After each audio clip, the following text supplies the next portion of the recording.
ఒకసారి కీర్తనల గ్రంథము 112వ అధ్యాయము 4వ వచనం ఒకసారి చూద్దాం. యథార్థవంతులకు చీకటిలో వెలుగు పుట్టును. చాలమ్మా. చూడండి, చుట్టూ చీకటి, అపవాది సామ్రాజ్యం విస్తరిస్తూ ఉంది. ఎక్కడ కుటుంబాలలో పరిశుద్ధతను కోరుకోవడం, సమాజంలో సంఘంలో పరిశుద్ధతను కోరుకోవడం అనేది తగ్గిపోతూ ఉన్నప్పుడు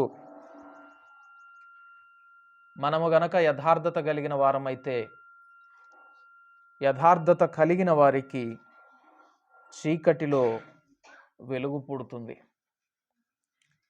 ఇంకా వారికి ఉండే లక్షణాలు ఏంటో కొన్ని అక్కడ చెప్తా ఉన్నాడు. వారు కటాక్షము, వాత్సల్యత, నీతి కలిగిన వారుగా ఉంటారు, దయాళులుగా ఉంటారు, అప్పిచ్చువారిగా ఉంటారు, భాగ్యవంతులుగా ఉంటారు. చూడండి, యథార్థత కలిగిన జీవితానికి ఆ లక్షణాలు చెప్తా ఉన్నాడు. కటాక్షం ఉంటుందట, వాత్సల్యత ఉంటుందట, నీతి ఉంటుందట, దయాళుత్వం ఉంటుంది, భాగ్యవంతులుగా ఉంటారు, అప్పు తీసుకునేవారుగా కాక అప్పు ఇచ్చేవారుగా ఉంటారు. న్యాయ విమర్శలో వారి వ్యాజ్యము గెలుచును అని అంటున్నాడు. అట్టివారు ఎప్పుడు కదిలింపబడరు. కాబట్టి మనము చీకటితో నింపబడుతున్న ఈ లోకంలో దేవుని వెలుగుగా ఉండాలి అంటే ఇటు యథార్థతను కోరుకునే వారిగా ఉండాలి. వెలుగు దాని ఆపోజిట్ చీకటి. వెలుగు యథార్థతకు సాదృశ్యం అయితే చీకటి మూర్ఖత్వానికి సాదృశ్యం అవుతుంది. దేవుని వాక్యం వింటాము కానీ మూర్ఖంగా ఉంటాము. దేవుని వాక్యం వింటాము, లోబడం. దేవుని వాక్యం వింటాము, ఒక ప్రక్కకు వదిలేస్తాం, అనుసరించం. అదే చీకటితో నిండిన జీవితానికి సాదృశ్యం. మూర్ఖతరము అంటారు అట్టి వారిని. యేసు ప్రభు వారు అన్నారు,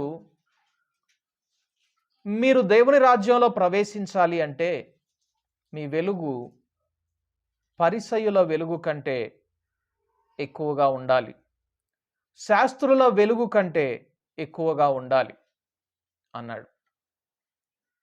ఎవరితో అన్నాడంటే పేతురు, యాకోబు, యోహాను తదితర శిష్యులతోటి అన్నాడు. పేతురు, యాకోబు, యోహానులకు అది ఒక హఠాత్ పరిణామం. ఎందుకంటే వారు పరిసయ్యుల యొక్క భక్తి క్రమాన్ని చూస్తూ ఎదిగినవారు. ఎప్పుడైనా అయితే అట్లాంటి వారం అవ్వాలి మనం. భక్తి అనేది ఉంటే అదిగో ఆ రబ్బూనిలాగా ఉండాలి, ఆ రబ్బాయిలాగా ఉండాలి, ఆ సమాజ మందిరపు అధికారిలాగా ఉండాలి. ఎందుకంటే ఒక్క ఆదివారం కూడా వాళ్ళు మిస్ అవ్వరు. దశమ భాగం పక్కాగా చెల్లిస్తారు. దినమునకు ఇన్ని మార్లు ప్రార్థన చేస్తారు. భక్తి చేస్తే అలాంటి భక్తి చేయాలి అని పేతురు, యాకోబు, యోహానులు చూస్తూ పెరిగారు. కానీ యేసు ప్రభు వారు వచ్చిన తర్వాత యేసు ప్రభు వారు అన్నారు, మత్తయి సువార్త 5వ అధ్యాయం 20వ వచనంలో, శాస్త్రుల నీతి కంటెను పరిసయ్యుల నీతి కంటెను మీ నీతి అధికము కాని ఎడల మీరు పరలోక రాజ్యంలో ప్రవేశింపరు. ఈ మాట వారికి షాక్ లాగా కనపడింది. దేవుడు కోరుకునేది ఏమిటి అంటే మనము పరిసయ్యుల వంటి జీవితం కలిగి ఉండకూడదు. పరిసయ్యులకు ఎటువంటి జీవితం ఉంది? వాళ్ళు ధర్మశాస్త్రాన్ని తూచా తప్పకుండా పాటిస్తున్నారు. ప్రతి ఆజ్ఞను కూడా ఎక్కడ మిస్ కాకుండా అనుసరిస్తున్నారు. మరి అది మంచిదే కదా. దేవుని ఆజ్ఞను తూచా తప్పకుండా పాటించడం మేలే కదా. కానీ యేసు ప్రభు వారు అంటారు, ఆ భక్తి మీలో ఉంటే మీరు పరలోకంలో చేరరు అంటున్నాడు. పరిసయ్యులు శాస్త్రులు తమ నీతి యేసు నీతి కంటే గొప్పది అని వాళ్ళు భావించారు. చూడండి, మన నీతి పరిసయ్యుల నీతి కంటే ఎక్కువగా ఉండాలి. అదే సమయంలో యేసయ్య నీతి కంటే ఎక్కువగా ఉన్నట్లుగా మన నీతిని గురించి మనం భావించి మన భక్తి జీవితం విషయంలో మనం గొప్పగా గనక ఫీల్ అయితే we cannot enter into the kingdom of heaven. మనము దేవుని రాజ్యంలోకి ప్రవేశించలేం. ఎందుకంటే నీతికి ఆధారము ఆయన. మన నీతి క్రియలు, మన భక్తి మనం ఎప్పుడూ కూడా యేసు ప్రభువును దాటినటువంటి నీతిగా ఉండకూడదు. కాబట్టి ఎప్పుడైనా నేను మంచి అనుభవాల గుండా వచ్చాను, దేవుడు నాకు మంచి మేళ్ళు చేశాడు, నా ప్రార్థన విన్నాడు, నా ప్రార్థనకు జవాబిచ్చాడు అని మనం ఏనాడైనా అన్నాము అంటే దాని అర్థం మన నీతి యేసు ప్రభు వారి నీతి కంటే ఎక్కువగా ఉంది అని మనం భావిస్తున్నట్లు. ఎందుకంటే యేసు ప్రభు వారి యొక్క ప్రార్థన ఒక మాటతో అంగీకరించబడినట్లుగా మనము కొన్ని సందర్భాలలో చూడం. ఎందుకంటే ఆయన గురించి ఒకే ఒక సాక్ష్యము హెబ్రీయులకు రాసిన పత్రికలో ఉంటుంది. ఆయన శరీరధారి అయి ఉన్న దినములలో మహారోదనముతోనూ కన్నీళ్లతోనూ తన్ను మరణము నుండి తప్పించువానికి ప్రార్థనలను యాచనలను సమర్పించుట ద్వారా మాత్రమే ఆయన అంగీకరించబడినట్లుగా చూస్తూ ఉన్నాం. నీవు నేను ఆయన వలె కన్నీళ్లతోటి మహారోదనముతోటి ప్రార్థించే అనుభవంలో ఎన్నటికీ ప్రవేశించలేం. ఎందుకంటే ఆయన ప్రార్థన చెమట రక్త బిందువులుగా మారేంతగా ఉంది ఆయన ప్రార్థన. అంతేకాదు, యుక్తముగా ప్రార్థించడం మనకు తెలియదు కానీ ఆయనకు తెలుసు. కానీ అట్టి ప్రార్థనాపరుడే ప్రతిదినం మహారోదనముతోనూ కన్నీళ్లతోనూ ప్రార్థన చేయాల్సి వచ్చింది. కాబట్టి నీవు నేను చేసేటటువంటి 1 గంట ప్రార్థన, లేకపోతే కొన్ని దినాలు ఉపవాసం ఉండి చేసేటటువంటి ప్రార్థన దేవుడు విని మన ప్రార్థనకు ఆయన చెలించిపోయి మన ప్రార్థన ఆయన సింహాసనాన్ని కదిలించడం ద్వారా మనకు కార్యాలు జరిగినాయని మనం ఎన్నడూ కూడా భావించకూడదు. మనము ఎలాంటి వారిముగా ఉండాలి అంటే, నా ప్రార్థన అంగీకరించబడింది, నేను తొట్టిల్లకుండా నిలువబెట్టబడ్డాను. నిలిచాను కాదు, నిలువబెట్టబడ్డాను. తొట్టిల్లకుండా నిలువబెట్టబడ్డాను, పడిపోకుండా నిలువబెట్టబడ్డాను అనే వారిగా మనం ఉండాలి.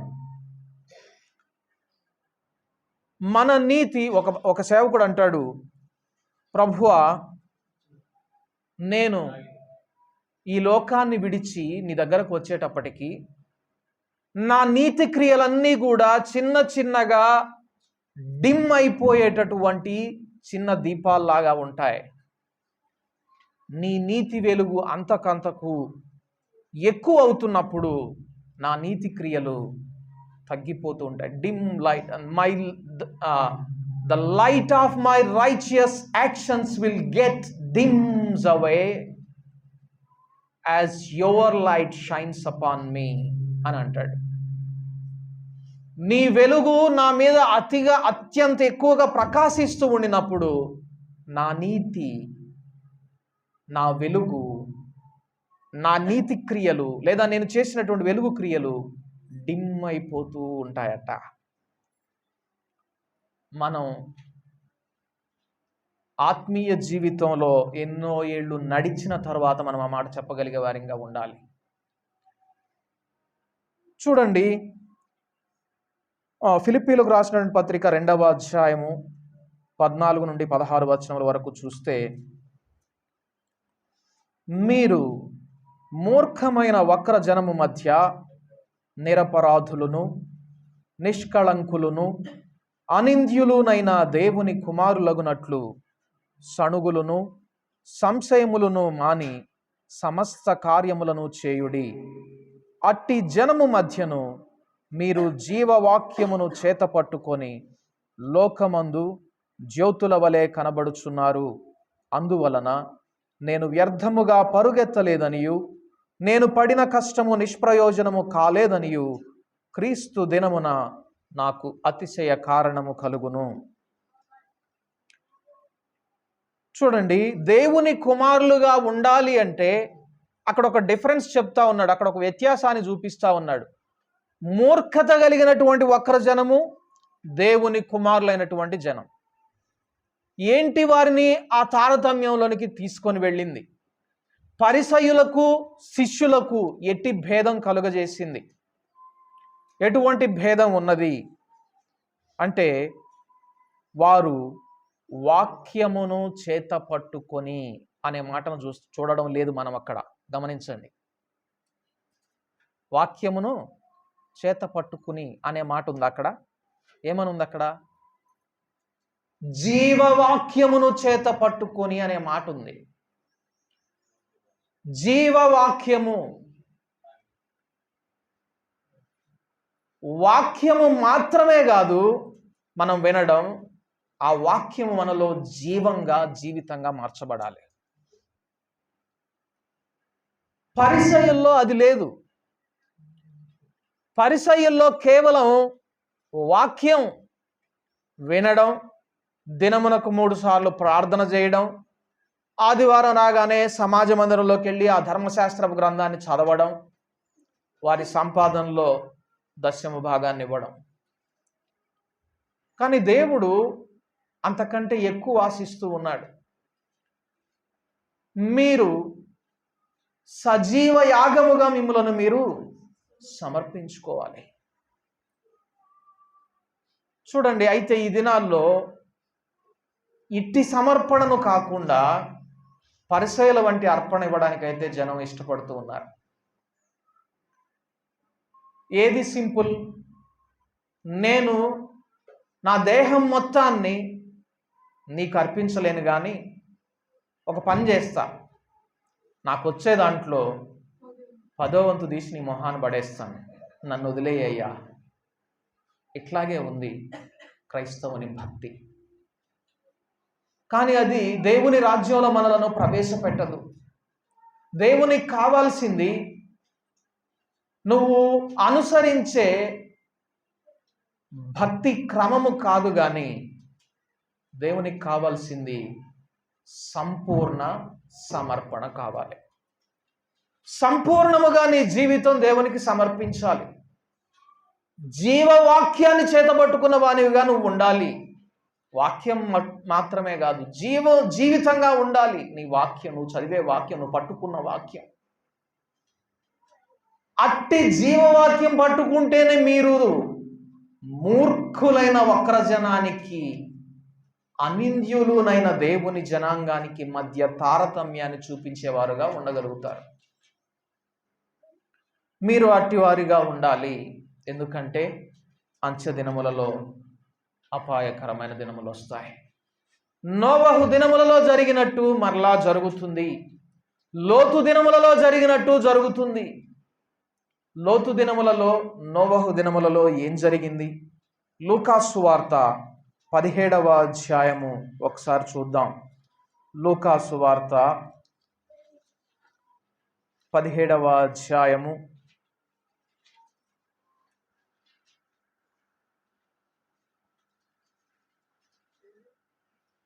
26 నుండి 29 వచనముల వరకు చదువుకుందాం. నోవహు దినములలో జరిగినట్టు మనుష్య కుమారుని దినములలోనూ జరుగును.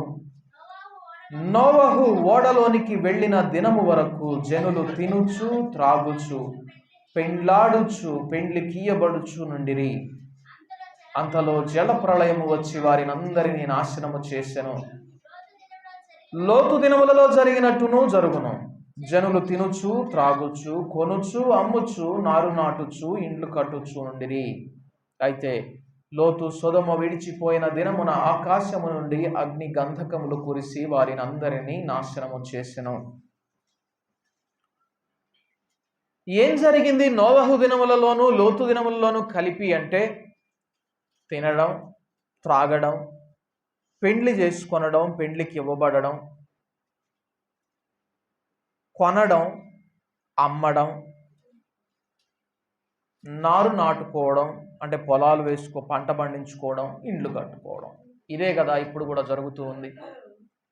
రియల్ ఎస్టేట్ బిజినెస్, ఇంకొక వ్యాపారం, కొనడం, అమ్మడం, ఇల్లు కట్టుకోవడం, ఫంక్షన్స్ చేసుకోవడం, అంత ఖర్చు పెట్టి ఇంత ఖర్చు పెట్టి చేశారని చెప్పే మాట కోసం ఇదే కదా జరుగుతుంది. లోతు దినములలోనూ నోవహు దినములలోనూ జరిగినట్టు జరుగును. అయితే లోతు దినములలో ఏం జరిగింది, నోవహు దినములలో ఏం జరిగింది? అన్‌న్యాచురల్ సెక్స్ అండ్ వయలెన్స్, అసహజమైనటువంటి శరీర కార్యములు, అలాగే భయంకరమైన హింస మనం చూస్తూ ఉన్నాం. ఇప్పుడు చుట్టూ సమాజంలో ఎవరు కూడా కుటుంబంలో భర్తకు భార్య, భార్యకు భర్త నమ్మకంగా ఉంటున్నట్లుగా, తల్లిదండ్రులకు పిల్లలు నమ్మకంగా ఉంటున్నట్లుగా చాలా తక్కువ మందిని చూస్తూ ఉన్నాం. కొన్ని సందర్భాల్లో కొన్ని మాటలు వింటూ ఉంటుంటే, దేవా, ఈ అన్యాయము, ఈ అక్రమము ఈ భూమి మీద తుడిచిపెట్టబడి నీతి భరితమైనటువంటి నీ రాజ్యము ఎప్పుడు స్థాపించబడుతుందయ్యా అనే ఆక్రందన క్రైస్తవుని హృదయంలో నుంచి రాక తప్పనిసరైనటువంటి పరిస్థితి. ఇప్పుడు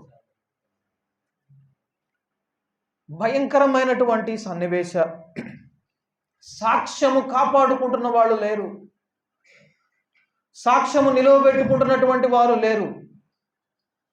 ఒక పూట కూటి కొరకు జ్యేష్ఠత్వపు హక్కును అమ్ముకున్న ఏశావు వంటి భ్రష్టత్వం క్రైస్తవ్యంలో కనబడుతుంది. దారుణమైనటువంటి పరిస్థితి. అయితే వీటన్నింటి మధ్య లోతు దినములలో జరిగినటువంటి ఒక సంఘటన మనం చూద్దాం.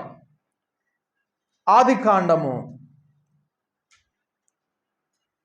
లోతును గురించి క్రొత్త నిబంధనలో సాక్ష్యము, ఎటువంటి సాక్ష్యం ఇవ్వబడిందంటే, ముందు మనం లోతు దినములో జరిగినటువంటి కార్యం చూసే ముందు లోతును గురించినటువంటి సాక్ష్యం పేతురు రాసినటువంటి 2వ పత్రిక 2వ అధ్యాయం 7-8 వచనాలు చదువుకుందాం. పేతురు రాసినటువంటి 2వ పత్రిక 2వ అధ్యాయము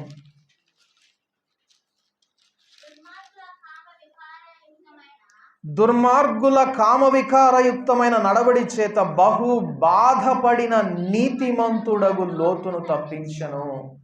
ఆ నీతిమంతుడు వారి మధ్యను కాపురముండి తాను చూచిన వాటిని బట్టి వినిన వాటిని బట్టి వారి అక్రమమైన క్రియల విషయములో దినము నీతిగల తన మనస్సును నొప్పించుకొనుచు వచ్చెను.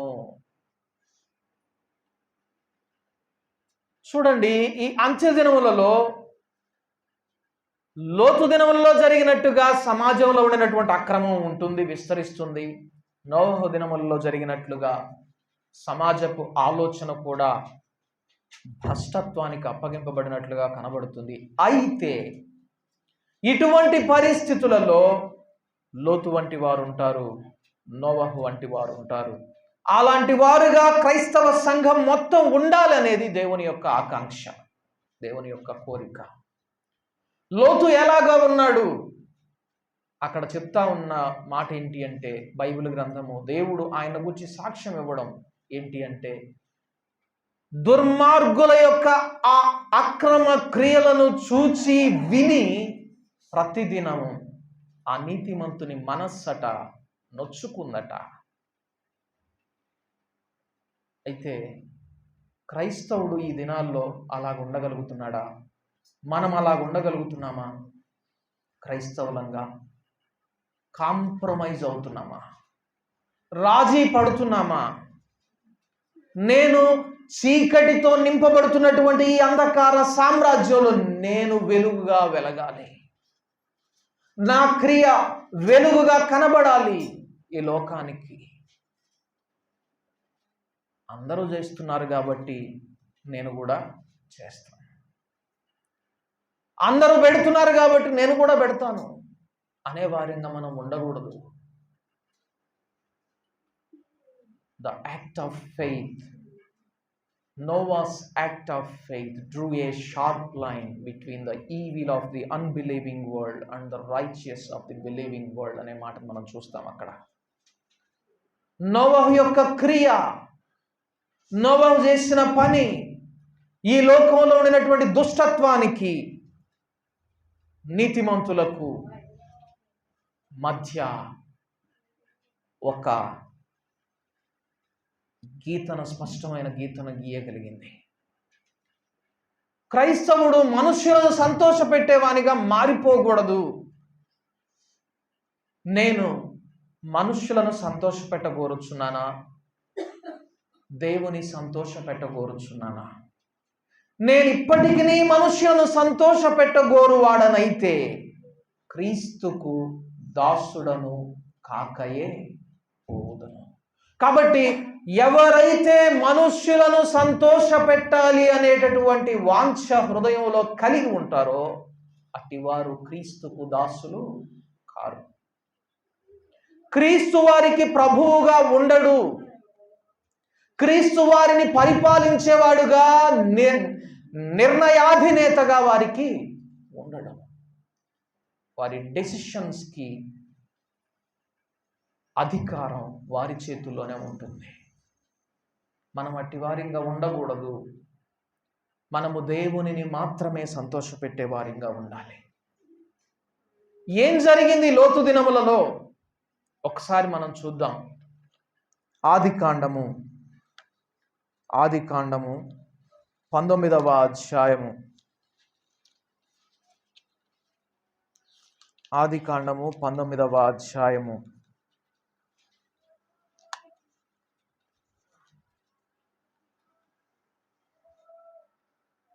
13వ వచనం చూద్దాం. మేము ఈ చోటు నాశనము చేయవచ్చితిమి, కారణం వారిని గూర్చిన మొర యెహోవా సన్నిధిలో గొప్పదాయెను. ఎవరిని గూర్చిన మొర? ఎవరిని గూర్చిన మొర? మీకు ఇంట్రొడక్షన్ చెప్తే అర్థమవుతుందేమో. దేవుని దూతలు సొదొమ గొమొర్రాను సందర్శించడానికి వచ్చారు. దానికి ముందు అబ్రహాముతో మాట్లాడినట్లుగా మనం చూస్తాం 18వ అధ్యాయంలో. సొదొమ గొమొర్రా దగ్గరకు వచ్చారు. అయ్యా, అప్పుడు లోతు ఎక్కడున్నాడంటే గవిని దగ్గర ఉన్నాడు. లోతు ఊరిలో ఉండలేనటువంటి పరిస్థితి. ఎందుకంటే మనం చూస్తా ఉన్నాం, వారి అక్రమ క్రియలు ఆయన మనస్సునంట నొప్పిస్తా ఉన్నాయి. ఊరి గవిని కూర్చొని ఉన్నాడు. దేవుని దూతలు వస్తా ఉన్నారు. చూచాడు, పోయి సాష్టాంగపడి, నా ఇంటికి వచ్చి ఈ రాత్రి మీరు బస చేయాలి అంటే నీ ఇంట్లో మేము ఉండం, నడి వీధిలోనే మేము ఉంటాం. మరి కొత్త నిబంధనలో లోతును గురించి నీతిమంతుడని కదా చెప్తుంది సాక్ష్యం. ఎందుకు దేవుడు లోతు ఇంటిలో ప్రవేశించలేనటువంటి పరిస్థితి?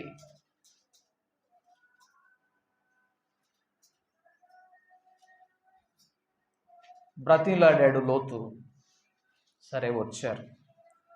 వచ్చినప్పుడు నువ్వు నీ అల్లుని, నీ కుమార్తెలను, నీ కుమారులను, నీకు కలిగినదంతా నువ్వు తీసుకొని బయటకు రానే మాటను చూస్తాం అక్కడ 12వ వచనంలో. ఇక్కడ నీకు మరి ఎవరున్నారు? నీ అల్లుని, నీ కుమారులను, నీ కుమార్తెలను, ఈ ఊరిలో నీకు కలిగిన వారిని అందరినీ వెలుపలికి తీసుకొని రమ్ము. అంటే లోతుకి ఇక పిల్లలు 2 కుమార్తెలు మాత్రమే ఉన్నట్లుగా మనకు తెలుసు, కానీ దేవునికి తెలియని వ్యక్తిగా మాట్లాడుతున్నట్లుగా మనం ఇక్కడ చూస్తున్నామా? దేవుడికి లోతుకి ఎంతమంది పిల్లలు ఉన్నారు, ఎంతమంది అల్లుళ్ళు ఉన్నారు, ఎంతమంది కుమారులు ఉన్నారనే విషయం తెలియదా? ఆయన సర్వాంతర్యామి, సర్వజ్ఞాని కదా. ఆయన అంటున్నాడు నీ అల్లుళ్ళను అనలేదు. ఏమంటున్నాడు? నీ అల్లుని అంటున్నాడు. అంటే ఎవరో ఒక అల్లుడైతే ఉన్నాడు. అంటే వివాహమైనటువంటి కుమార్తె ఒకరు ఉన్నారు. ఇంకొక మాట ఉంది, నీ కుమారులను, అంతే కదా, నీ కుమారులను, కుమారులు కూడా ఉన్నారు. తర్వాత నీ కుమార్తెలను, ఈ ఊరిలో నీకు కలిగిన వారిని అందరినీ వెలుపలికి తీసుకొని రమ్ము, మేము ఈ చోటు నాశనము చేయవచ్చితిమి. వాటిని గూర్చిన మొర్ర యెహోవా సన్నిధిలో గొప్పదాయను. ఇప్పుడు అర్థమైందా ఎవరిని గూర్చిన మొర్ర?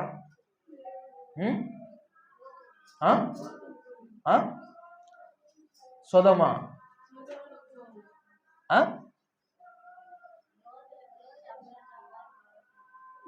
లోతును గురించిన మొర్ర కాదు, సొదొమ గొమొర్రాను గూర్చిన మొర్ర.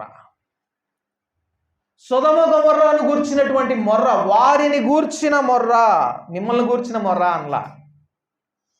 లోతుతోటి మాట్లాడుతూ అంటున్నారు, వారిని గూర్చిన మొర్ర యెహోవా సన్నిధిలో గొప్పదాయను. మనకి ఇంకా క్లారిటీ కోసం 20వ వచనం, 18వ అధ్యాయం 20వ వచనం కూడా చదువుకుందాం. మరియు యెహోవా సొదొమ గొమొర్రాలను గూర్చిన మొర గొప్పదని. ఇప్పుడు చెప్పండి, ఎవరిని గూర్చిన మొర? సొదొమ గొమొర్రాలను గూర్చిన మొర్ర. ఏంటి, ఎవరు మొర్ర పెట్టారు సొదొమ గొమొర్రాలను గూర్చి? అసలు సొదొమ గొమొర్ర పట్టణం మొత్తం నాశనమైనట్లుగా చూస్తాం కదా మనం. తర్వాత దానికి ముందు అబ్రహాం బ్రతిలాడుకుంటా ఉంటాడు, అయ్యా 50 మంది ఉంటే వదిలిపెడతావా? 45 మంది ఉంటే, 40 మంది ఉంటే, 30 మందే ఉంటే, 10 మందే ఉంటే, 10 మంది ఉన్నా కూడా నేను నాశనం చేయను అంటాడు దేవుడు. చివరికి మనం ఆ కౌంట్ గనక చూసుకుంటే, అల్లుడు అంటే కుమార్తె, అల్లుడు, వీళ్ళిద్దరు 4, తర్వాత కుమారులు 6, కుమార్తెలు 8 మంది. ఆ కుమారులకి ఇంకా ఏమైనా వివాహాలు అయ్యి ఉంటే 10 మంది అయ్యి ఉండేవాడు. ఒక్క లోతు కుటుంబం మొత్తం ఉంటే సొదొమ గొమొర్రా మొత్తం కూడా నిలువబడి ఉండేది. ఇప్పుడు దేవుడు మనకిస్తున్న హెచ్చరిక ఏంటో తెలుసా? లోతు దినముల్లో జరిగినట్టు జరుగుతుంది. కుటుంబము మొత్తము కూడా రక్షింపబడనటువంటి దినాలు రాబోతా ఉన్నాయి. ఎందుకే? కుటుంబ భారం కలిగిన వారిగా మనం ఉండాలి. నేను అందుకే ఒకసారి క్రితం వారం మనం కుమారక్క వాళ్ళ ఇంటి దగ్గర కృతజ్ఞతారాధనలో కూడా చెప్పాను, salvation is for the entire family. రక్షణ కుటుంబం మొత్తానికి కావాలి, ఒకరికి కాదు. లోతు యొక్క కుటుంబం మొత్తము కూడా సేవ్ అయి ఉంటే, రక్షింపబడి ఉంటే, సొదొమ గొమొర్రా పట్టణాలు నిలవబడి ఉండే. అయితే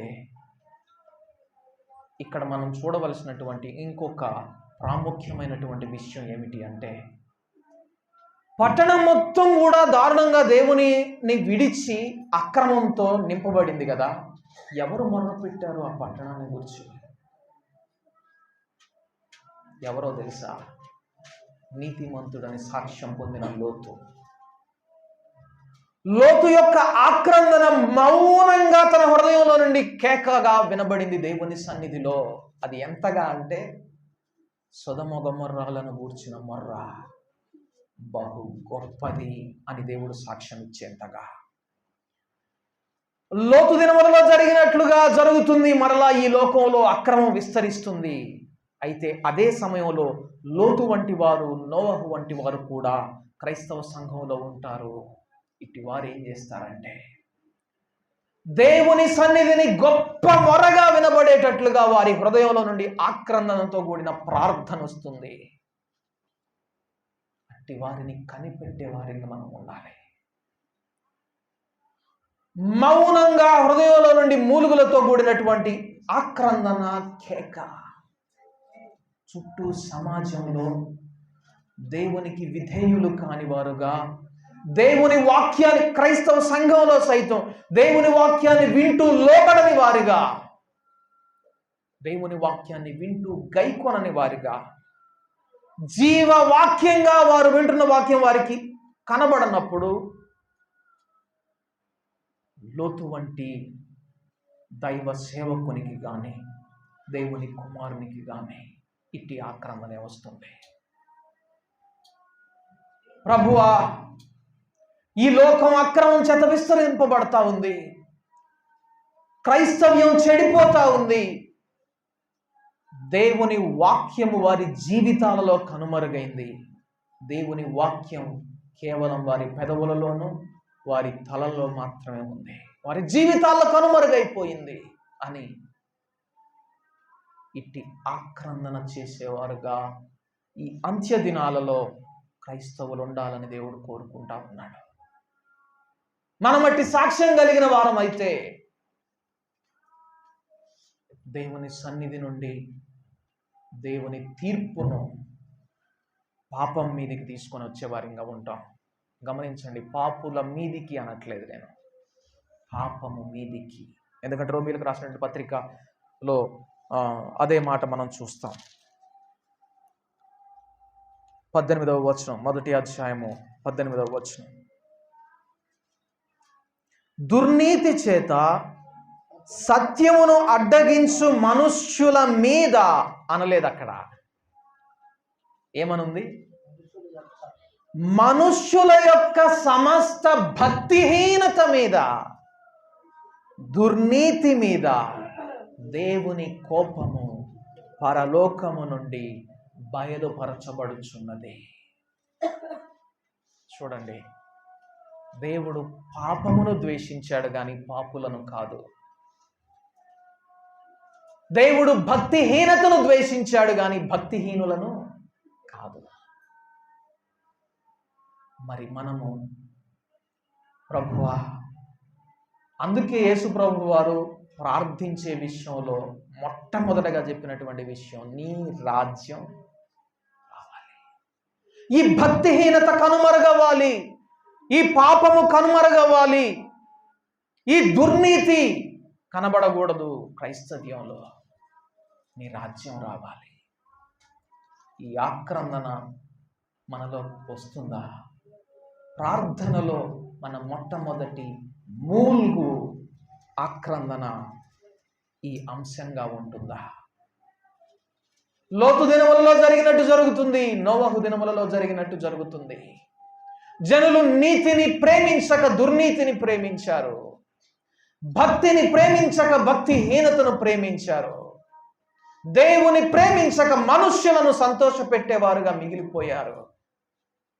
దేవునిని మాత్రమే సంతోషపెట్టేవారిగా కనబడకుండా మనుష్యులను సంతోషపెట్టేవారిగా మార్చబడ్డారు. మరి లోతు వంటి ఆక్రందన. అయితే లోతు నుంచి కూడా మనం కొన్ని పాఠాలు నేర్చుకోవాలి. లోతు అబ్రహాము యొక్క జీవితాలను పరిశీలించడం ద్వారా అబ్రహాముకు దొరికిందేంటి, లోతుకు దొరకనిదేమిటి మనం చూస్తే, మనం ఒకసారి ఇప్పుడు మళ్ళా వెళదాం. ఆదికాండము 18వ అధ్యాయము, ఆదికాండము 18వ అధ్యాయము 17వ వచనం, 17 నుండి 19 వచనాల వరకు చదువుకుందాం. జాగ్రత్తగా గమనించండి. క్రైస్తవులు అనబడినటువంటి వారిలో ఈ వచనం యథాతథంగా నెరవేర్చబడేదిగా ఉండేటట్లు మనం చూసుకోవాలి. లేకపోతే లోతు పోగొట్టుకున్నట్లు మనం కూడా పోగొట్టుకుంటాం. లోతు మంచి ప్రార్థనా పరుడే, నీతిని ప్రేమించిన వాడే, మనస్సాక్షిని నొప్పిస్తున్నా కూడా నీతిని పట్టుకొని ఉన్నవాడే. కానీ ఒక విషయంలో ఫెయిల్ అయ్యాడు. చూడండి, ఇక్కడ ఆదికాండము 18వ అధ్యాయము 17, 18, 19 వచనాలు చదువుకుందాం. అప్పుడు యెహోవా, నేను చేయబోవు కార్యము అబ్రాహామునకు దాచెదనా? అబ్రాహాము నిశ్చయముగా బలము గల గొప్ప జనముగును, అతని మూలముగా భూమిలోని సమస్త జనములను ఆశీర్వదింపబడును. ఇక్కడతో ఆగుదాం కొంచెం సేపు. అబ్రాహాము మూలముగా భూమి మీద సమస్త జనములు ఆశీర్వదించబడతాయి, అంతే కదా? భూమిలోని సమస్త జనములు ఆశీర్వదింపబడతాయి అబ్రాహాము మూలముగా. కాంట్రాస్ట్గా, భిన్నంగా లోతు మూలంగా ఏం జరిగింది? సొదొమ గొమొర్రా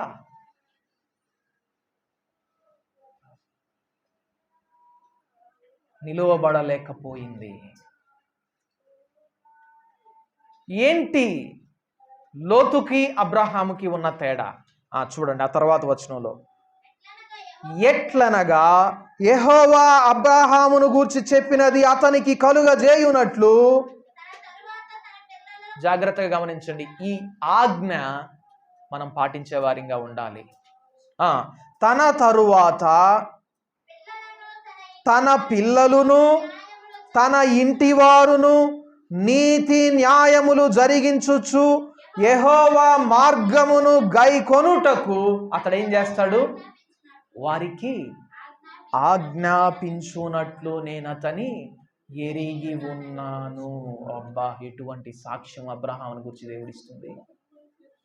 అబ్రహాముకు నేనేం చేయబోతున్నాను నేను చెప్పకుండా దాచిపెడతానా?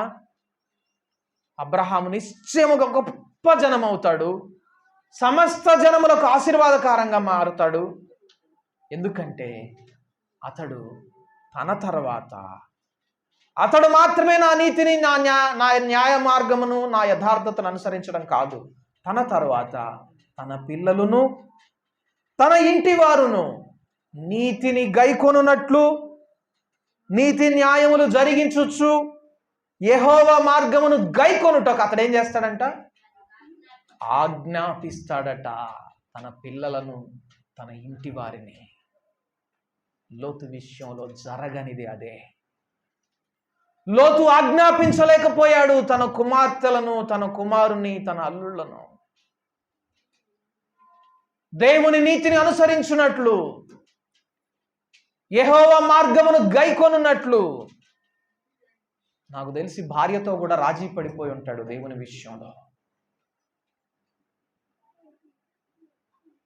అందుకే ఆయన ప్రార్థన మౌన ప్రార్థనగా మారిపోయింది. వారిని ఆజ్ఞాపించలేనటువంటి స్థితిలోకి వెళ్ళిపోయినాడు. అదే అబ్రహాము విషయంలో అబ్రహాము తన పిల్లలను, తన కుటుంబం వారందరూ కూడా ఆయన నీతి మార్గాన్ని అనుసరించాలి, ఆయన మాటకు లోబడాలి అని ఆజ్ఞాపించి లోబడేవారిగా చేస్తాడని నేను ముందుగానే ఎరుగుదును అనే సాక్ష్యాన్ని ఇస్తున్నాడు దేవుడు అబ్రహామును గురించి. చూడండి, లోతు దినములలో జరిగినట్టు జరుగును. ఏం జరిగింది లోతు దినములలో? లోతు దినములలో లోతు మౌన ప్రార్థన చేసేవానిగా మిగిలిపోయాడు. కుటుంబం మొత్తాన్ని రక్షణలోనికి నడిపించలేని వ్యక్తిగా మిగిలిపోయాడు. అదే జరుగుతుంది అంత్యదినాల్లో.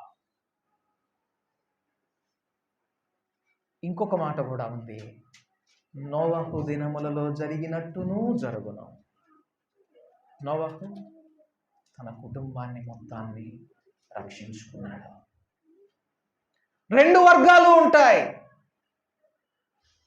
మనం ఏ ఎంపికను ఎన్నుకుంటాం?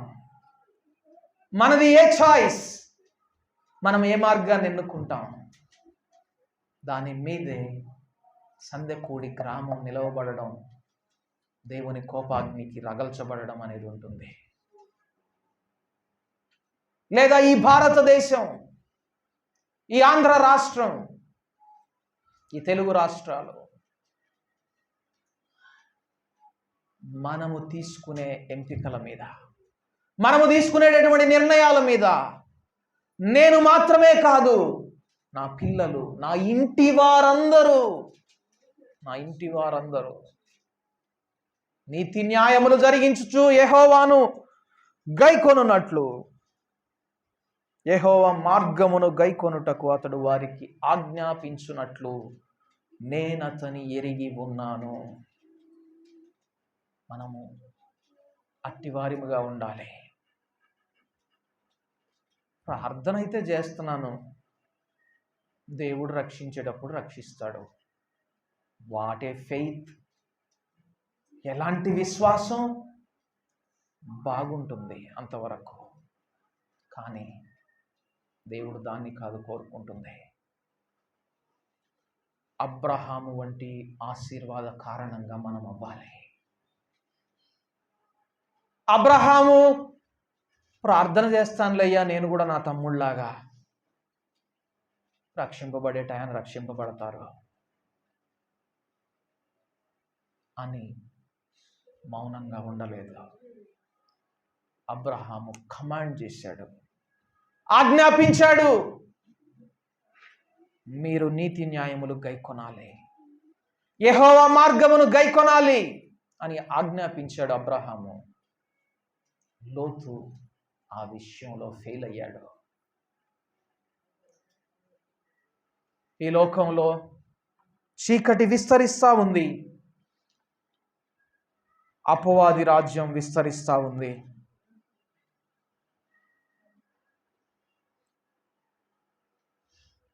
దేవుని వెలుగుగా నీవు, నీ కుటుంబము, మనము, మన కుటుంబాలు, మనము పోరాడునది అధికారులతోనూ, ప్రధానులతోనూ, అంధకార సంబంధికులతోనూ. ఈ చీకటితో మనం పోరాడేటప్పుడు దేవుని వెలుగు కుమారులగునట్లు నీవు, నేను సర్వాంగ కవచము ధరించుకొని యుద్ధ సన్నద్ధులముగా నిలువబడకపోతే the calamity that Lot faced on that day, ఆ దినాన లోతు ఎదుర్కొన్నటువంటి ఆ భ్రష్టత్వాన్ని, ఆ దుస్థితిని మేబీ మనము కూడా ఎదుర్కోవచ్చేమో. కాబట్టి ఏం చేద్దాం? పేతురు రాసినటువంటి 2వ పత్రిక 2వ అధ్యాయం, పేతురు రాసినటువంటి 2వ పత్రిక 2వ అధ్యాయం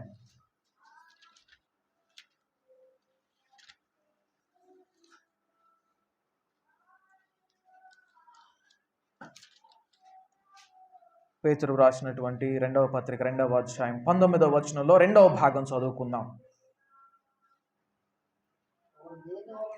ఒకడు దేని వలన జయింపబడునో దానికి దాసుడు. ఒకప్పుడు మీరు దుర్నీతికి సాధనములుగా మీ శరీరములను అప్పగించారు. అయితే ఇప్పుడు నీతికి సాధనములగునట్లు దేవునికి దాసులవ్వండి.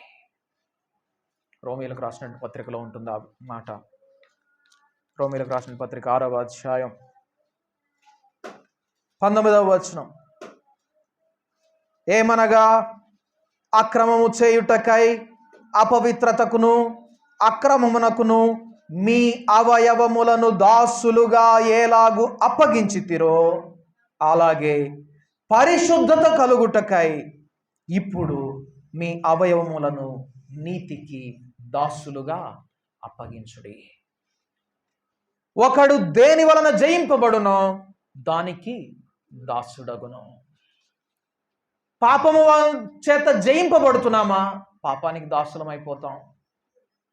అక్రమము చేత జయింపబడుతున్నామా? అక్రమానికి దాసులం అయిపోతాం. శరీరము చేత జయింపబడుతున్నామా? శరీరానికి దాసులం అయిపోతాం. ఒక వ్యక్తి దేవుని చేత జయింపబడ్డాడు. ఆ సాక్ష్యం చూద్దాం. ఆదికాండము 32వ అధ్యాయం. ఆదికాండము 32వ అధ్యాయం.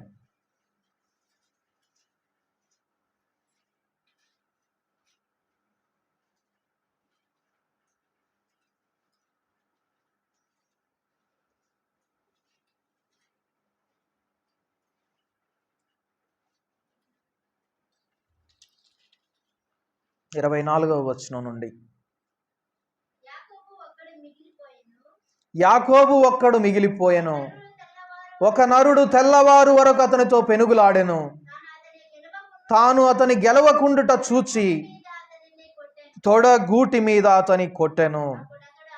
అప్పుడు అతడు ఆయనతో పెనుగులాడుట వలన యాకోబు తొడగూడు వసిలెను. ఇక్కడ యాకోబు పోరాడుతూ ఉన్నాడు. మనము చూస్తాం అక్కడ ఫుట్ నోట్ వేసి 2వ వచనంలో 2 అనే నంబర్ దగ్గర దేవునితో పోరాడువాడు. 28వ వచనంలో నీవు దేవునితోనూ మనుషులతోనూ పోరాడి గెలిచితివి గనుక ఇక మీదట నీ పేరు ఇశ్రాయేలే గాని యాకోబు అనబడదనే దగ్గర ఫుట్ నోట్ వేసి రాయబడి ఉంది కింద దేవునితో పోరాడువాడు. యాకోబు దేవునితో పోరాడుతూ ఉన్నాడు. యాకోబు గెలిచినంతసేపు యాకోబు పేరు మార్చబడలేదు. ఎప్పుడైతే దేవుడు యాకోబు తొడగూడు వసిలేటట్లుగా అతన్ని కొట్టాడో అప్పుడు దేవునిది పైచేయి అయింది. అది ఇంగ్లీష్ బైబిల్లో ఉంటుంది. దెన్ గాడ్ ప్రివెయిల్డ్ ఓవర్ జాకబ్ అని ఉంటుంది. అప్పుడు దేవుడు యాకోబు మీద పైచేయి సాధించాడట. దేవుడు యాకోబును జయించాడు. అక్కడ ఒకడు దేని వలన జయింపబడునో దానికి దాసుడగును. యాకోబు దేవుని చేత జయింపబడ్డాడు కాబట్టి యాకోబు ఎవరికి దాసుడయ్యాడు? దేవునికి దాసుడయ్యాడు. అక్కడి నుంచి మారిపోయింది యాకోబు జీవితం. అప్పటిదాకా పోరాటం, మోసం, దేవుని వాగ్దానాన్ని నమ్మలేనటువంటి జీవితం. రిబ్కాతో దేవుడు స్పష్టంగా చెప్పాడు, నీ గర్భంలో నుండి 2 జనాంగాలు వస్తాయి, చిన్నవానికి పెద్దవాడు దాసుడవుతాడు. దేవుని వాగ్దానాన్ని నిజముగా నమ్మినటువంటి వ్యక్తి అయితే రిబ్కా. ఇస్సాకు మంచి విధేయుడే, కానీ దేవుని వాగ్దానాన్ని అంతగా నమ్మినటువంటి వాడైతే, దేవుడు ఎలాగైనా చిన్నవానికి పెద్దవాడు దాసుడయ్యేటట్లు చేస్తాడని చెప్పి నమ్మిన వాడైతే ఎవరిని ఆశీర్వదించేవాడు? యాకోబునే ఆశీర్వదించేవాడు. కానీ ఇస్సాకు పెద్ద కుమారునికి ఫేవరెట్ అయిపోయాడు. పెద్ద కుమారుడు అంటే ప్రత్యేకమైన ఇష్టాన్ని పెంచుకున్నాడు. రిబ్కా, మీ నాన్న నీకంటే మీ అన్నను ఎక్కువగా ప్రేమిస్తున్నాడు కాబట్టి పొరపాటున మీ అన్నని గనక ఆశీర్వదిస్తాడేమో. దేవుడు వాగ్దానం చేశాడు కదమ్మా, వాగ్దానము చేసిన వాడు నమ్మదగిన వాడు కదా, ఏ విధము చేతనైనా ఆయన నన్ను ఆశీర్వదిస్తాడు అనే మాట యాకోబు అనలేదు, రిబ్కా కూడా నమ్మలేదు. చూడండి, మనము కూడా దేవుని వాగ్దానాలను నమ్మలేని వారిగా, దేవుని మీద ఆనుకోని లేని వారిగా, ఆనుకొనలేనటువంటి వారిగా మనం ఉంటే యాకోబు వలె పరిగెత్తాల్సి వస్తుంది. ఈ జీవిత యాత్రలో మనము కూడా పోరాడాల్సి వస్తుంది, ప్రయాసపడాల్సి వస్తుంది. మరలా దేవుడు మనలను సంధించి తిరిగి తన మార్గంలో తీసుకొచ్చేదాకా. ఎప్పుడైతే యాకోబు దేవునితో పెనుగులాడి గెలిచాడో, దేవుడు గెలిచాడో యాకోబు మీద, యాకోబు గెలవలేదు, దేవుడు గెలిచాడు యాకోబు మీద. పోరాడుతూ ఉన్నాడు, యాకోబుదే పై చేయింది. ఎప్పుడైతే దేవుడు యాకోబు తొడగూడు చెదిరేటట్లు కొట్టాడో యాకోబులో బలం తగ్గిపోయింది. అప్పుడు దేవునిది పై చేయి అయింది. దేవుని చే గెలవబడ్డాడు యాకోబు. దేవునికి దాసుడయ్యాడు. మనము కూడా దేవుని చేత గెలవబడేంతగా మనము దేవునితో పోరాడాలి. అదొక్కటే మార్గం. మనము మన కుటుంబం దేవునికి దాసులు అవ్వాలంటే, అబ్రహాము వలె ఆశీర్వాదానికి వారసులం అవ్వాలంటే, కుటుంబం మొత్తానికే కాదు, to the entire nation and to the whole earth, దేశం మొత్తానికి, భూమి మొత్తానికి, సమస్త జనాలకు ఆశీర్వాదకరంగా మనం మార్చబడాలి అంటే ఇలాగా పోరాడే వారిగా ఉండాలి. నువ్వు నన్ను ఆశీర్వదించాలి, నువ్వు నన్ను ఆశీర్వదించాలి. నా కుటుంబం మొత్తం నిన్ను అనుసరించేవారుగా ఉండాలి. నేను ఆజ్ఞాపిస్తున్నాను, కానీ ఎవరు గైకొనడం లేదు. నాది మౌన ప్రార్థన అయిపోతా ఉంది లోతు వల్లే. ఫలితంగా నా కుటుంబం మొత్తాన్ని నేను కాపాడుకోలేను. వారు లోబడేవారుగా ఉండాలి. కారణం, నేను లోబడడం లేదు. నీది నా మీద పై చేయి కావడం లేదు. దేవునిది నా జీవితం మీద పై చేయి కావడం లేదు. నా జీవితంలో కొన్ని ఏరియాస్లో ఇంకా నా యొక్క ప్రాధాన్యతే ఉంది, నా యొక్క ప్రభుత్వమే ఉంది, నా యొక్క డెసిషనే ఉంది, నా యొక్క సెల్ఫ్ విల్లే ఉంది. ఇంకా నా జీవితంలో కొన్ని విషయాల్లో సంపూర్ణ అధికారానికి నేను లోబడ్డం లేదు. నువ్వు గెలవాలయ్యా నా జీవితం మీద. నీవు నన్ను గెలిస్తే, నీవు నన్ను జయిస్తే క్రీస్తు విజయుడు అని నా జీవితం ద్వారా నేను సాక్ష్యం ఇవ్వగలుగుతాను. అంతేకాదు, నేను, నా కుటుంబం దేవునికి ఎల్లప్పుడూ దాసులం అవుతాను. అప్పుడు మాత్రమే నేను దేవుడు చెప్పినట్లుగా లోతు దినములలో జరిగినట్లు జరుగుతుంది. అదే సమయంలో నోవహు దినములలో జరిగినట్టు జరుగుతుంది. ఒకరేమో ఎంటైర్ కుటుంబాన్ని, ఫ్యామిలీని, కుటుంబం మొత్తాన్ని కాపాడుకున్నారు. ఒకరైతే కుటుంబం మొత్తాన్ని పోగొట్టుకున్నటువంటి పరిస్థితి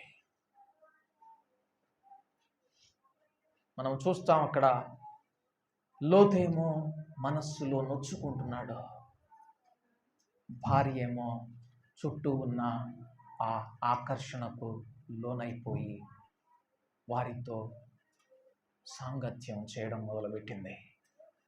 మీరు వెనుకకు తిరిగి చూడొద్దు పోండి అంటే తన ప్రాణం నిలవలేదు. వెనక్కు తిరిగి చూడాలనిపిస్తుంది. తన లోకాకర్షణ, తన చుట్టూ ఉన్నవారు ఏమైపోతున్నారు చూడండి. అందుకే మనము నా చుట్టూ ఉన్నవారు ఏమనుకుంటారో, నేను ఈ విషయంలో దేవుని పక్షానగా నిలువబెడితే నా జనాంగం ఏమనుకుంటారో, నా చుట్టూ ఉన్న వాళ్ళు ఏమనుకుంటారో అనే ఆలోచనలో ఉంటే లోతు భార్య వలె వెనుకకు తిరిగి చూచే వారంగా మిగిలిపోతాం.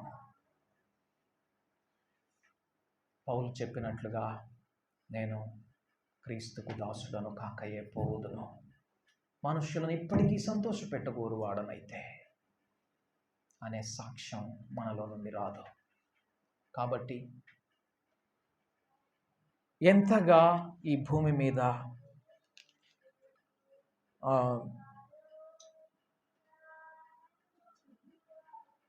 అపవాది యొక్క రాజ్యం విస్తరిస్తూ ఉంటుందో అంతగా మనం దేవుని కొరకు వెలిగే వారంగా ఈ భూమి మీద ఉండాలి. అంటే దేవుడు మనలను జయించాలి. దేవుడు మనలను జయించిన వానిగా, అనగా ఆయన సంపూర్ణ అధికారానికి మనం లోబడినటువంటి వారిగా మనం ఈ భూమి మీద ఉండాలి. ఒక్కసారి నేను ఈ వచనం చదివి ముగించేస్తాను. కీర్తనల గ్రంథము 119వ కీర్తన 129వ వచనం చదువుకుందాం. 29వ వచనం నుండి 136వ వచనం వరకు.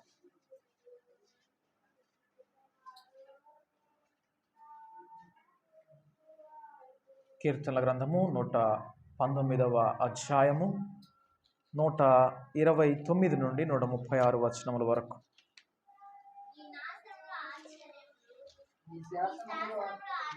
నీ శాసనములు ఆశ్చర్యములు,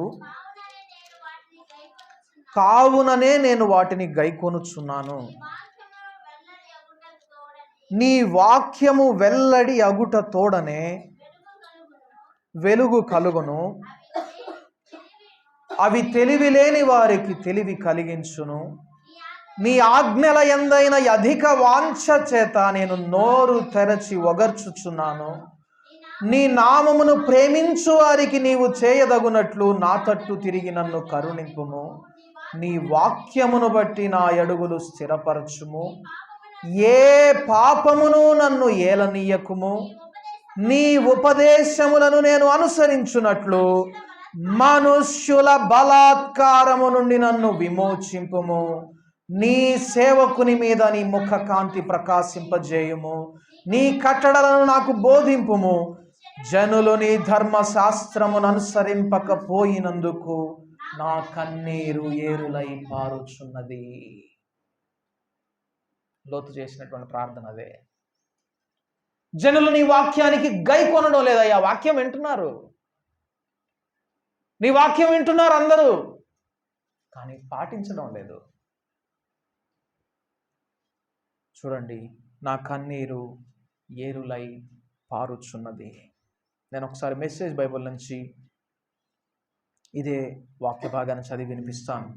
every word you give me is a miracle word.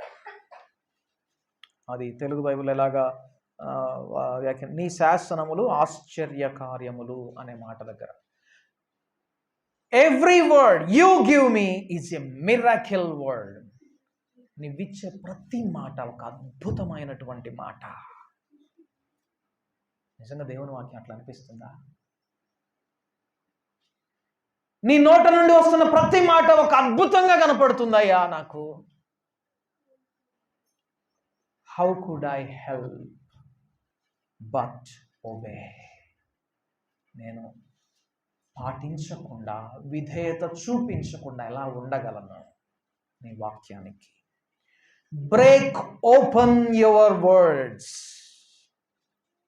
నీ వాక్యాన్ని పగలగొట్టి తెరువు. Let the light shine out. దాని గుండా వెలుగు ప్రకాశించున్నట్లు. Let ordinary people see the meaning. సామాన్యులు ఆ వాక్యమును గ్రహించున్నట్లు అర్థాన్ని. Mouth open and panting. నోరు తెరచి ఎదురు చూచున్నట్లు. ఎవరు? సామాన్యులు. I wanted your commands more than anything. నేను నీ ఆజ్ఞలను అన్నింటికంటే ఎక్కువగా కోరుకుంటున్నాను. Turn my way, look kindly on me. నా వైపు తిరుగు దయతో. As you always do to those who personally love you. నిన్ను వ్యక్తిగతంగా ప్రేమించే వారికి నువ్వు ఎల్లప్పుడూ ఎలాగైతే చేస్తావో అలాగే నాకు కూడా చేయి. నీ నామమును ప్రేమించు వారికి నీవు చేయదగినట్లు వారు నా తట్టు తిరిగి నన్ను కరుణించు అనే మాటకి హూ పర్సనల్లీ లవ్ యూ. వ్యక్తిగతంగా ఎవరు నిన్ను ప్రేమిస్తున్నారో అట్టి వారికి నువ్వు చేసినట్లు నాకు కూడా చేయి. Steady my steps with your word of promise. నా అడుగులను నీ వాక్యము నుండి వచ్చే వాగ్దానము ద్వారా స్థిరపరచు. సో తద్వారా nothing malign gets the better of me. నాలో ఏ కల్మషము కూడా ప్రవేశించకుండానట్లు, ఏ పాపము నన్ను ఏలనీయకుమనే మాటకు. Rescue me from the grip of bad men and women. చెడ్డ వ్యక్తుల యొక్క పట్టులో నుండి నన్ను విడిపించు. So I can live life your way. నేను నీ మార్గాన్ని అనుసరించి నా జీవితం ఉండునట్లు. Smile on me your servant. నా మీద నవ్వుతూ నా ముఖాన్ని చూడు, నేను నీ దాసుని. Teach me the right way to live. నేను ఎలాగా బ్రతకాలో నాకు నిజమైనటువంటి మార్గాన్ని నాకు బోధించు. I cry. నేను ఏడుస్తున్నాను. రివర్స్ ఆఫ్ టీయర్స్, నదుల వలె నా కన్నీళ్ళు. బికాస్, ఎందుకంటే nobody is living by your book. ఎందుకంటే ఎవడు కూడా నీ వాక్యాన్ని అనుసరించి నడవడం లేదు. నీ వాక్యాన్ని అనుసరించి నడవడం లేదు. ఎవరు కూడా నీ వాక్యానికి లోబడి బ్రతకడం లేదు. అందుకే నా కన్నీళ్ళు నదుల్లాగా మారిపోయినాయి. Because nobody is living by book. ఈ పుస్తకం ద్వారా ఎవరు బ్రతకడం లేదు. ఈ పుస్తకాన్ని అనుసరించి, నీ గ్రంథాన్ని అనుసరించి ఎవరు జీవించడం లేదు. అట్టి ఆక్రందన మన హృదయంలో నుంచి రావాలి అంటే అక్కడ చెప్తున్నాడు, those who personally love you. వ్యక్తిగతంగా ఎవరు నిన్ను ప్రేమిస్తారో అట్టి వారి ఇట్టి ప్రార్థన చేయగలరు. వ్యక్తిగతంగా ప్రేమించినటువంటి వారే దేవుణ్ణి అబ్రహాము వలె కుటుంబం మొత్తాన్ని ఆజ్ఞాపించగలరు. దేవుణ్ణి అనుసరించినట్లు, ఆయన మార్గాన్ని గైకొనున్నట్లు. లోతు దినములలో జరిగినట్టు మన జీవితాల్లో జరగకుండా, నోవహు దినములలో జరిగినట్టు మన కుటుంబం రక్షింపబడాలి అంటే దావీదు చేసినటువంటి ప్రార్థన ఇదిగో, జనులు నీ ధర్మశాస్త్రమును అనుసరించి నడవకపోవడం చూచి నా కన్నీరు ఏరులై పారుతుంది. కానీ అంతకంటే ముందు నా కుటుంబం ధర్మశాస్త్రాన్ని అనుసరించి నడవడం లేదు. నా ఇంటి వారు దాన్ని ధర్మశాస్త్ర వాక్యాన్ని అనుసరించి నడవడం లేదు. నీ మార్గం వైపు తిరగడం లేదు. నేను వ్యక్తిగతంగా ప్రేమించిన వారి పట్ల నువ్వు తిరిగి నీ వాక్యాన్ని బ్రేక్ చేసి దానిలో నుండి వచ్చే వెలుగుతో వారితో మాట్లాడతావే, అలాగ నాతో, నా కుటుంబంతో మాట్లాడు అని కేక వేసేవారిగా ఉంటామట. అంటే కృపను, భాగ్యాన్ని దేవుడు మనకు అనుగ్రహించును గాక. ప్రార్థన చేసుకుందాం. పరిశుద్ధుడా మా తండ్రి, నీకు వందనాలు, స్తుతులు, స్తోత్రాలు. మా ప్రభువా, ఈ భూమి మీద అపవాది క్రియలు, అక్రమము, దుర్నీతి, భక్తిహీనత, దేవుని వాక్యాన్ని గైకొనకుండా ఉండేటటువంటి భక్తి జీవితం ప్రబలిపోతున్నటువంటి ఈ తరుణంలో మా ప్రభువా, మా సంఘంలో నుంచి నోవహు వంటి వారిని, అబ్రహాము వంటి వారిని ప్రభువా, మనస్సు నొచ్చుకుంటున్నా కూడా నీతిని విడిచిపెట్టని లోతు వంటి వారిని లేపండి ప్రభువా. మా దేవా, జనులు నీ వాక్యమును గైకొనకపోవటను చూచి మా కన్నీరు ఏరులై పారుతున్నది. నా కుటుంబము, నా తరువాత నా పిల్లలు నీ వాక్యాన్ని గైకొనకపోవడం చూచి నా కన్నీరు నాకు అన్నపానములవుతున్నాయని ప్రభువా, నిన్ను వ్యక్తిగతంగా ప్రేమించేవారు మాత్రమే కేక వేస్తారని చూస్తా ఉన్నాం. ప్రార్థన చేస్తున్నాం, దేవుడు రక్షించేటప్పుడు రక్షిస్తాడు అనే ఆ అవిశ్వాసాన్ని మాలో నుంచి తీసివేయి ప్రభువా, తీసివేయి. లోబడాలి. అబ్రహాము ఆజ్ఞాపించాడు, కుటుంబం లోబడింది. ఫలితంగా అబ్రహాము మూలముగా ఈ భూమి మీద, అబ్రహాము నుండి వచ్చిన సంతానము మూలముగా ఈ భూమి మీద ఆశీర్వాదము, మేలు జరిగింది. లోతు ఆజ్ఞాపించలేకపోయాడు, కుటుంబం శాపగ్రస్తమైపోయింది.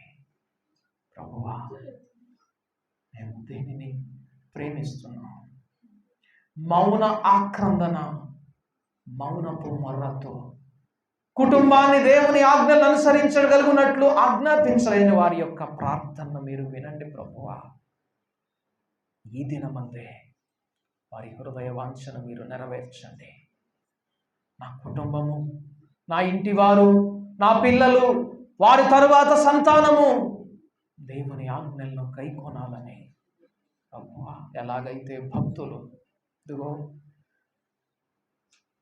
రాజారావు గారు, దానియేలు గారు, జాషువా డానియేలు గారు, జాన్ డానియేల్ గారు ఎలాగైతే తరతరములకు ఇదిగో నిన్ను అనుసరించినట్లుగా వారు ఆజ్ఞాపించగలిగారు, మేము కూడా అట్టి వారమవునట్లుగా తండ్రి నీ వాక్యాన్ని మా ఎదుట పగులగొట్టండి. నీ వాక్యపు వెలుగులో ప్రభువా మేమందరం జీవించున్నట్లుగా నీ ప్రతి వాక్కును మాకు అద్భుతంగా మార్చండి. ఆ ప్రార్థన ఆలకించమని యేసు నామమున ప్రార్థించి వేడుకుంటున్నాం తండ్రి, ఆమేన్.